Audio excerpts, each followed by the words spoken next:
अस्सलाम वालेकुम, कैसे हैं आप सब। मेरा नाम मोहम्मद सलमान है, मैं कार्डियोलॉजी में काम करता हूँ।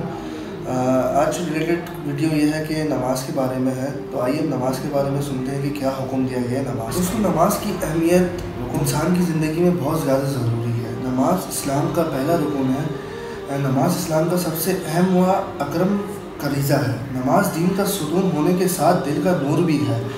इसलिए नमाज को अस्सलातुल इमादुद्दीन से तामीर दी गई है। जिस तरह से इमारत को कायम रखने के लिए सुतून का होना ज़रूरी है, ठीक इसी तरह दीन पर कायम रहने के लिए नमाज का होना अशद ज़रूरी है, जिसकी अहमियत कुरान की आयत वअक़ीमुस्सलात व आतुज़्ज़कात से साबित हुई। यही नहीं बल्कि इस्लाम के अरकान का हुक्म ज़मीन पर रहते ही दिया गया। लेकिन नमाज के लिए खुदा वहदहू ला शरीक ने एहतमाम फरमाया कि रसूल करीम सल्लल्लाहु अलैहि वसल्लम को मेराज की सैर कराकर आमिल बला में अता फरमाया। इस्लाम के अरकान में सबसे पहले नमाज फ़र्ज़ क्यों कि नमाज जन्नत की कुंजी है।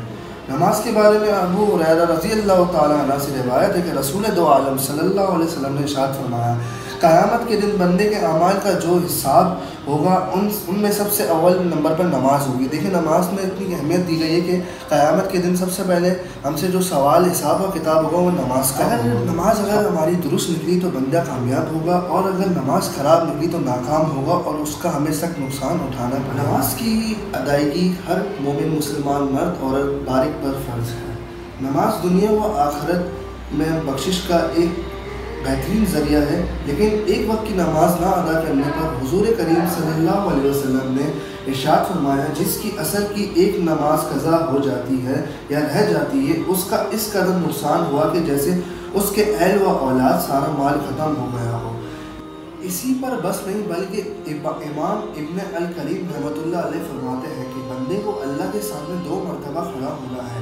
लिहाजा जो शख्स नमाज की हालत में अल्लाह के सामने खड़ा होने का हक़ अदा कर देता है, उसके लिए क़यामत के दिन का खड़ा होना आसान होगा, और जो शख्स नमाज वाले क़याम का हक़ अदा नहीं कर सका, उसके लिए क़यामत के दिन क़याम इंतहाई सख्त होगा। नमाज से इंसान को रूहानी सुकून के साथ साथ जिस्मानी फ़वाइद भी हासिल होते हैं। इसी की बना पर इंसान पाक व साफ़ रहने के साथ साथ कई बीमारियों से महफूज रहता है। नमाज इंसान को बेहयाई, बुराई, नशे की आदत, नेज़ तमाम बुराइयों से रोकती है, जिसको कुरान ने कुछ इस तरह बयान किया है। तर्जुमा कंजुल ईमान है, बेशक नमाज बेहयाई और बुरी आदतों से रोकती है।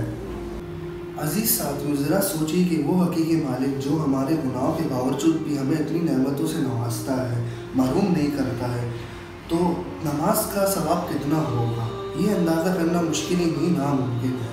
इसलिए नमाज कायम करने वालों को कुरान में इरशाद फरमाया गया है कि वो लोग जो ईमान लाए, नेक अमल किए, नमाज कायम किए और ज़कात अदा किए, वो अपने रब के पास अपने अजर के मुस्तहिक होंगे। ना उन्हें कोई खौफ लाहिक होगा, ना उन्हें कोई गम पहुँचेगा। इसलिए दोस्तों, हमें चाहिए कि हम नमाज पे कायम करें। दुनियावी काम के साथ दीनी काम भी चलाना बहुत ज़रूरी है। इससे हमारे ज़िंदगी में बहुत सी चीज़ें चेंज आती हैं। नमाज कायम करने से इंसान की परेशानियाँ दूर होती हैं और कारोबार में और बहुत सारी चीज़ों में बरकतें भी होती हैं। तो दोस्तों, मैं वीडियो को यहीं पे एंड करता हूँ। उम्मीद है कि आपको ये वीडियो ज़रूर समझ आई होगी। अल्लाह ताला से हमारी ये दुआ है कि अल्लाह हम तमाम को नमाज की अहमियत, फ़वाइद और अजर व सवाब को समझ कर इस पर मुस्तक़िल अमल पैरा होने की तौफ़ीक़ अता फ़रमाए। आमीन। अस्सलामु अलैकुम व रहमतुल्लाहि व बरकातहू।